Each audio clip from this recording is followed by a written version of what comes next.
Okay, now continuing the properties of the cross product. Here, fifth one, we have done up to fourth, fifth one. It is the cross product of a vector with itself. Cross product of a vector with itself gives us the null vector. Why? A cross A, that is equal to A into sin 0, दोनों के बीच का angle 0 होगा, into n का, we are getting null vector. Now, next is, let us now see, it's a very important part, that is, let us now see or find out the cross product of different unit vectors, I cap, j cap, k cap, जैसा हम लोग dot product में किए थे. Now the different unit vectors. Let us first see I dot I is equal to 1 into sin 0 into n cap, just like this. I cross I. Similar unit vectors. I cross I is equal to 1 into sin 0 into n cap. How much we are getting? Obviously 0 vector, which is equal to j cross j is equal to k cross k. ठीक है ना? I cross I null vector के बराबर होगा, वही j cross j के लिए भी होगा, वही k क्रॉस k के लिए भी होगा. अब now I क्रॉस j, अब जरा देखो, एक बार मैं फिर से तुम्हें याद करा रहा हूं. ये है x एक्सिस, ये है y एक्सिस, ये है z एक्सिस. इधर होगा i कैप, इधर होगा j कैप, और ठीक है, और इधर होगा k cap. Look, it is like this. ठीक है, i cap, j is perpendicular k cap. अब तुम्हें अगर मैं कहूं कि चलो भाई ठीक है, i क्रॉस j बताओ क्या होगा, तो तुम क्या करोगे? अब ध्यान दोगे. देखो मेरा मेन फॉर्मूला यहां है, इससे समझो. मेरा ये फॉर्मूला, इस फॉर्मूला में एक बार हम फिर से चले जाते हैं. a cross b equal to a into b into sine theta into n cap. अगर मैं तुमसे पूछूं कि n कैप का डायरेक्शन क्या होगा, तो तुम बोलोगे n कैप का डायरेक्शन वही होगा जो a क्रॉस b का होगा. a क्रॉस b का डायरेक्शन क्या होगा वो तो हम लोगों ने बता दिया है, राइट हैंड थंब रूल से या राइट हैंड स्क्रू रूल से. तो n कैप का डायरेक्शन a क्रॉस b के डायरेक्शन में होना चाहिए. अब यहां चले जाओ, एकदम डायरेक्ट मिला. देखो i क्रॉस j, i का मैग्नीट्यूड 1, एकदम उस फॉर्मूला से चल रहा है. j का मैग्नीट्यूड 1, ठीक है. i क्रॉस j, दोनों के बीच का angle definitely sin 90 degree, because all the axes are mutually perpendicular to each other. अब तुम बोलोगे n कैप क्या होगा? इन पर परपेंडिकुलर होगा, यानी वो कौन हो सकता है? i cross j. देखो कैसे जाएगा, i cross j, right hand thumb rule.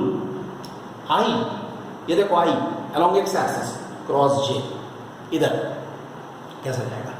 Upward, यानी क्या हो जाएगा? k का, यानी i cross j is equal to simply with the help of the cross product. उसका मैग्नीट्यूड, उसका डायरेक्शन, ये सब क्लियर किया.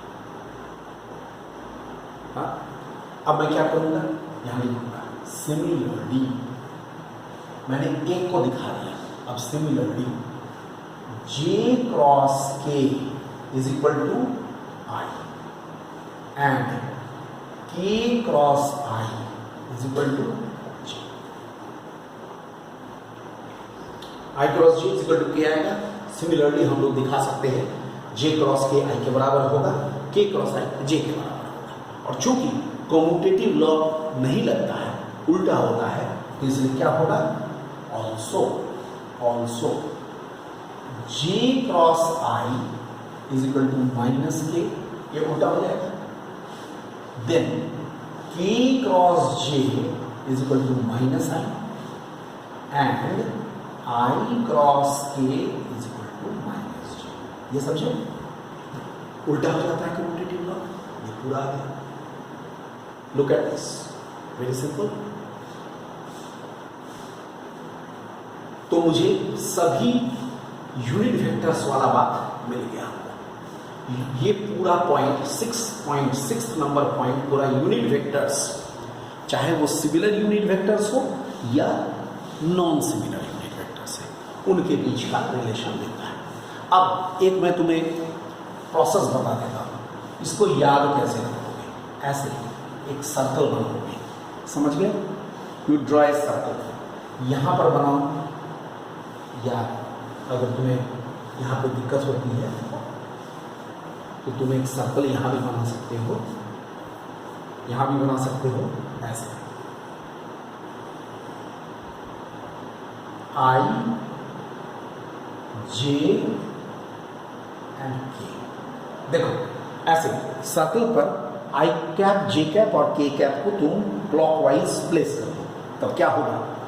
I cross J is equal to K, J cross K is equal to I, K cross I is equal to J। अगर तुम clockwise चलोगे all positive, understood? Clockwise all positive तो मिला I cross J is equal to K, J cross K is equal to I, K cross I is equal to minus J। और उल्टा चलोगे, उल्टा चलोगे, जैसे तुम इधर चलते हो तो सब पॉजिटिव, और अगर तुम उल्टा चलोगे तो सब नेगेटिव। तुम देखते जाओ, J cross I minus K, I cross K is minus, I cross K is minus J, K cross J is minus K, like this. Very simple, it is very simple, very easy to remember. I hope, dear students, you might have understood it very properly.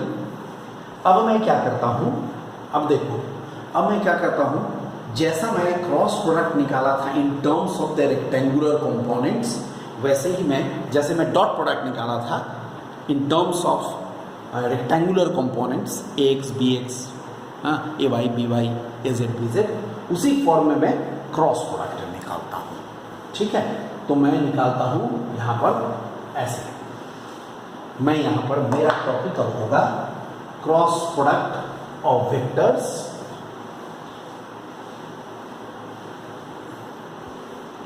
Cross product of vectors, vectors in terms of rectangular components.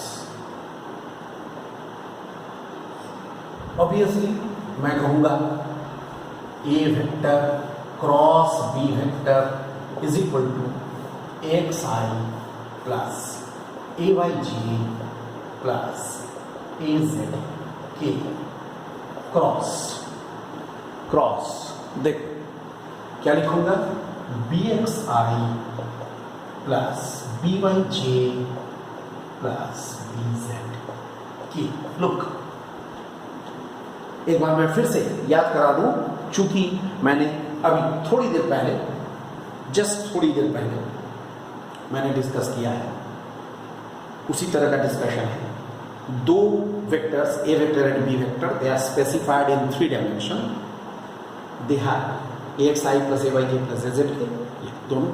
अब तुम इसको ठीक जैसे dot product के case में multiply किए थे वैसे ही करेंगे, स्केलर वाला अपने में रहेगा, वेक्टर्स वाले में क्रॉस बैठेंगे, वहाँ जैसे i डॉट j यहाँ पर क्रॉस बैठेंगे। कैसे? a cross b vector. मैं जानबूझ के इसको नहीं हटा रहा हूँ क्योंकि मुझे इसका रेफरेंस चाहिए। मैं लिखूंगा x bx i cross i x plus x by i cross j plus x bz i cross k plus ay bx j cross i plus ay b y, j cross j plus a y b z j cross k. ठीक जैसे dot product में मैंने लिखा था ठीक वैसे ही लिख रहा हूं। लास्ट में मैं ए जेड के से सबको मल्टीप्लाई करूंगा, ए जेड बी एक्स के क्रॉस आई प्लस ए जेड बी वाई के क्रॉस जे प्लस ए जेड बी जेड के क्रॉस के। एक बार चेक कर लो, देखो मुझे लगता है ये एकदम करेक्ट है, किसी को कोई प्रॉब्लम नहीं होना चाहिए।